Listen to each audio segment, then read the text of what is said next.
I'm having a simple breakfast today. A big mug of coffee, toast, and some cheese that I found. I've been peeling and cutting carrots during the afternoons in the week, and I'm keeping them in the fridge in water, and they remain the same way that they were when they got harvested. This is just a miracle. I'm going to grind some of it to make a carrot cake, and then the rest I'm going to cut and complete the canning. See if I get enough from this. I'm going to pulse that. It's not as flaky. I don't know. I'm going to save this 2 cups in the freezer because what could be better than a carrot cake from carrots from my garden? And I'm going to then be able to get this carrot in the freezer.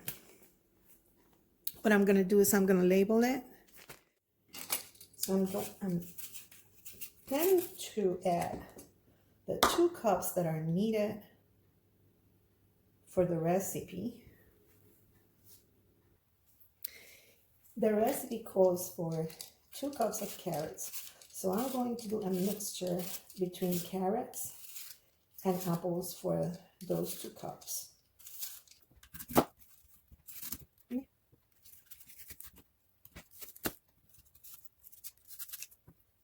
This is one of these apples that comes in a bag from Walmart. You know, not the best quality of apples. But since I'm going to use them for baking, they're good for baking. They're just not nice when you're going to eat them. But for baking, they're only crisp and they're good. A bit of lemon juice to prevent them from browning. Let's see if that works because I have to get this canning going.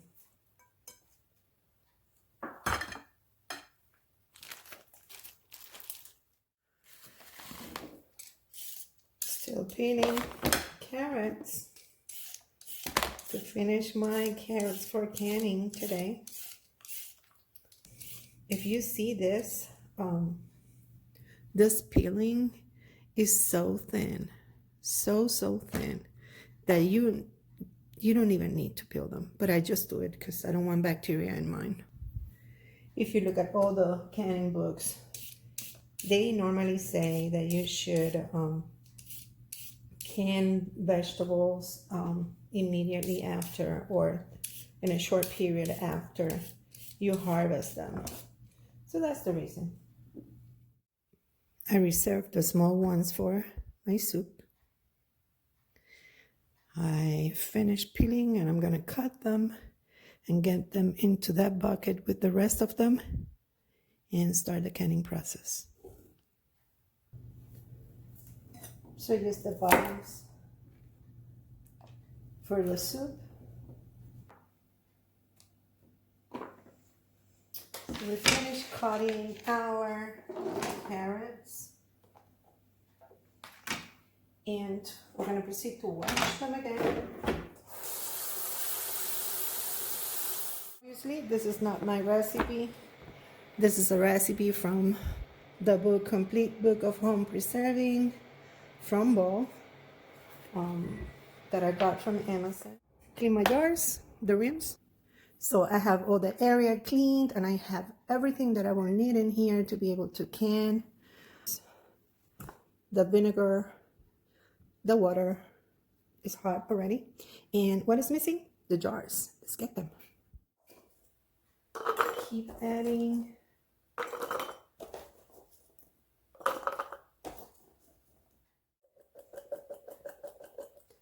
Vinegar inside of the water.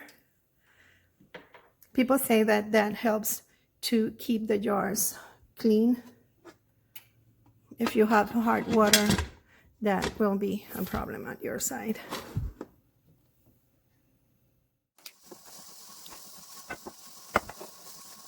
Grease the pan with the vegan butter. Add the almond milk, the oil, the vanilla, and the sugar. In this case, it's stevia, but you can do whatever sugar you use.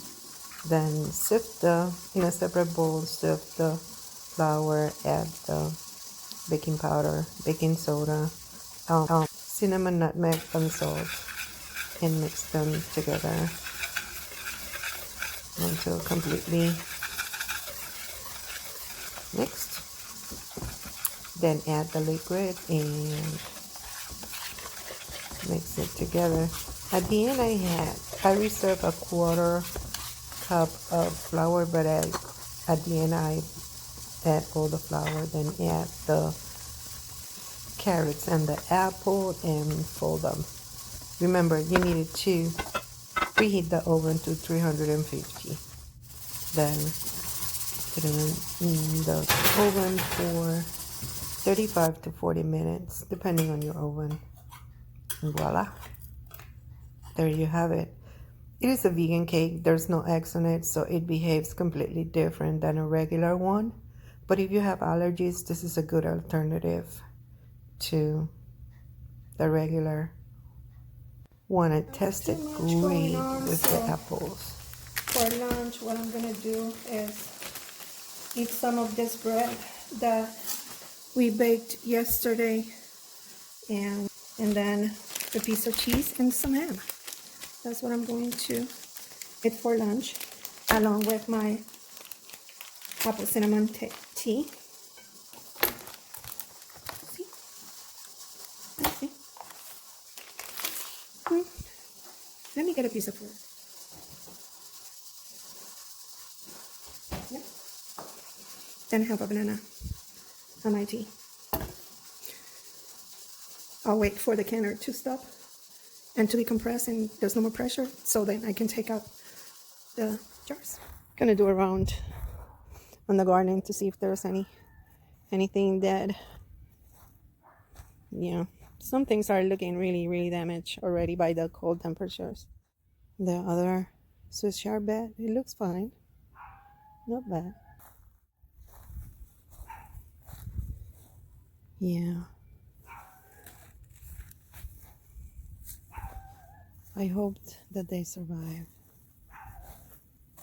Look how big beauty we have in here. I think I'm harvesting it today. I need to start harvesting them so I can use them.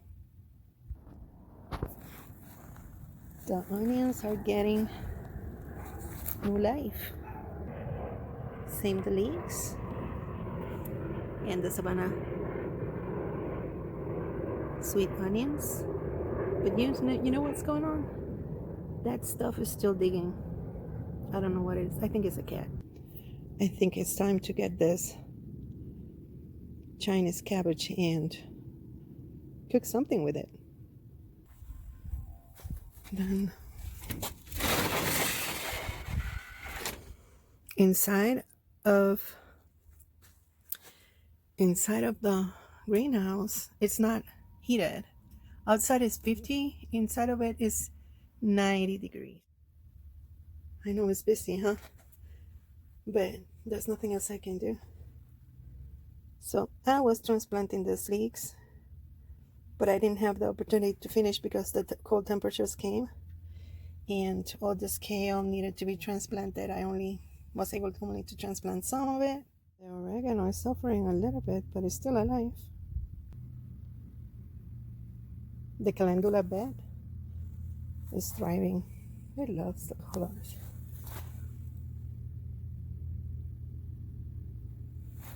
Love them.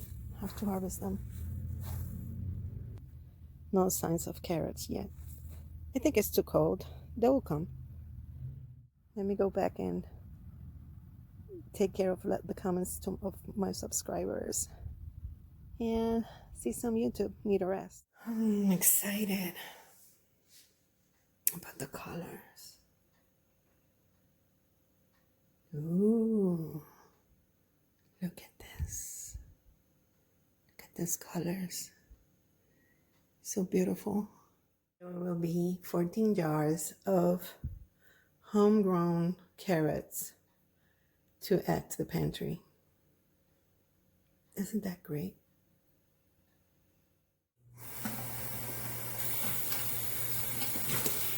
It's already mid-afternoon. Took a shower and started washing another batch of jars. I'm going to can dry beans for the pantry. They're low, so I'll take this opportunity to can them. This is a really good brush for that.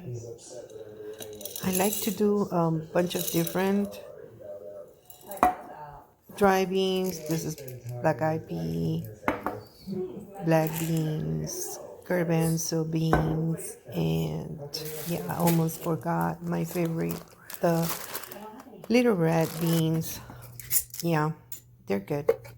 I will normally select half a cup of each one of the dry beans, separately, and wash them and take out all the debris or, half beans that are in there. Wash them, drain them, and then put them each one on the jars. What I'm going to do is I'm going to fill them with water and have a teaspoon of lemon juice to try to make them more digestible, and loosely cover them. Then tomorrow I'm gonna proceed to can them. I will probably post that video. I'm not sure yet if I remember to record it, but it's a little bit of preparation for tomorrow's canning. Putting just a little bit of water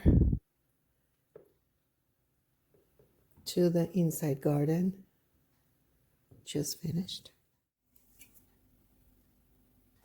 Let's add the meat to the soup. Now that it's simmering. 10.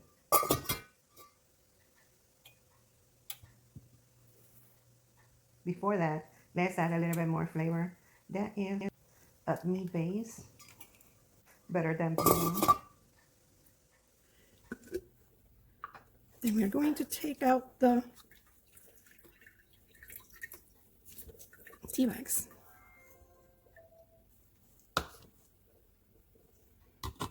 Then add 4 cups of water. No sugar.